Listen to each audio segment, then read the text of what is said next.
કેશુબાપા અને ખેડૂત નેતાઓને ચિતરેલા રસ્તા પર હું ચાલીશ. ગોપાલ ઇટાલિયાએ ધારાસભ્ય પદના શપથ લીધા.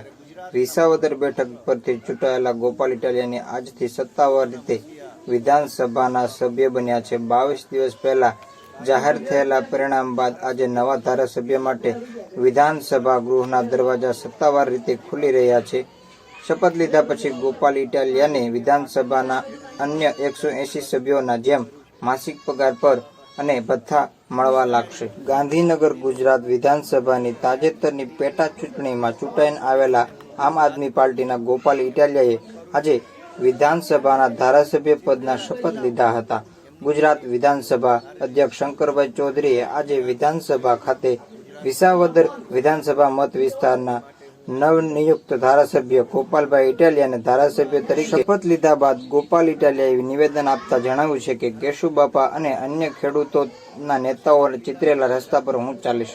આ માત્ર ધારાસભ્ય તરીકે શપથ નથી, રાજ્યમાંથી તાનાશાહી હટાવવાના શપથ છે. જનતાનું શાસન અને સ્વરાજ્યમાં આવે એ માટે વિસાવદર બેઠક પરથી ચૂંટાયેલા ગોપાલ ઇટાલિયાને આજથી સત્તાવાર રીતે વિધાનસભાના સભ્ય બન્યા છે.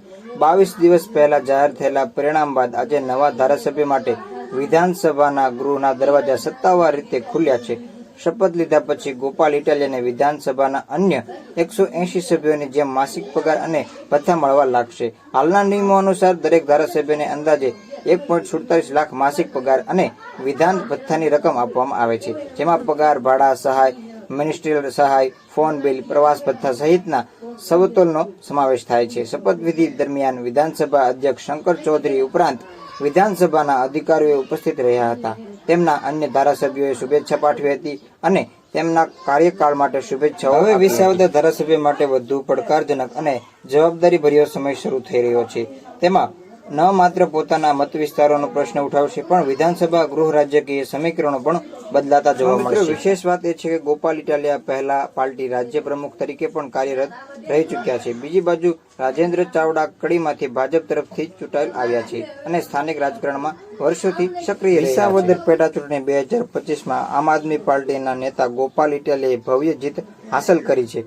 ગોપાલ ઇટાલિયાએ આ પેટા ચૂંટણીમાં 17,554 મતની લીડ સાથે ભવ્ય જીત મેળવી છે. જોકે ભાજપના કિરીટ પટેલની કારમી હાર થઈ છે. આ જીતે ગુજરાતના રાજકીય પટ પર ભાજપના 18 જૂના સપનાનો મોટો ઝટકો આપ્યો છે. ગોપાલ ઇટાલિયા, જેમણે પોતાની રાજકીય કુશળતા અને સામાજિક કાર્યો દ્વારા ગુજરાતમાં આમ આદમી પાર્ટીનો પાયો મજબૂત કર્યો છે, આજે રાજ્યના રાજકારણમાં એક મહત્વનું નામ બની ગયું છે. પરંતુ આ યુવા નેતા કોણ છે? ચાલો જાણીએ ગોપાલ ઇટાલિયા જીવન વિશે, કારકિર્દી વિશે. ગોપાલ ઇટાલિયા રાજકારણી અને સામાજિક કાર્યકર. ગોપાલ ઇટાલિયા એક રાજકારણી, સામાજિક કાર્યકર અને આમ આદમી પાર્ટીના નેશનલ જોઈન્ટ સેક્રેટરી છે. તેઓ ગુજરાતમાં ભાજપ સરકાર સામે આક્રમક વલણ અને લોકોના મુદ્દાઓ ઉઠાવવા માટે જાણીતા છે. સોશિયલ મીડિયા પર તેમને સક્રિયતા અને જનજાગૃતિ અભિયાનો તમને યુવાનોમાં લોકપ્રિય બનાવે છે. તેમનું નામ સૌપ્રથમ 2015ના પાટીદાર અનામત આંદોલન દરમિયાન પ્રકાશમાં આવ્યું, જેમાં તેમણે મહત્વની ભૂમિકા ભજવી હતી. આ આંદોલન માટે તેમણે 2 વખત સરકારી નોકરીનો ત્યાગ કર્યો હતો. ઉપરાંત તેઓ બેફામ નામની ફિલ્મમાં પણ નાની એવી ભૂમિકા ભજવી ચૂક્યા છે.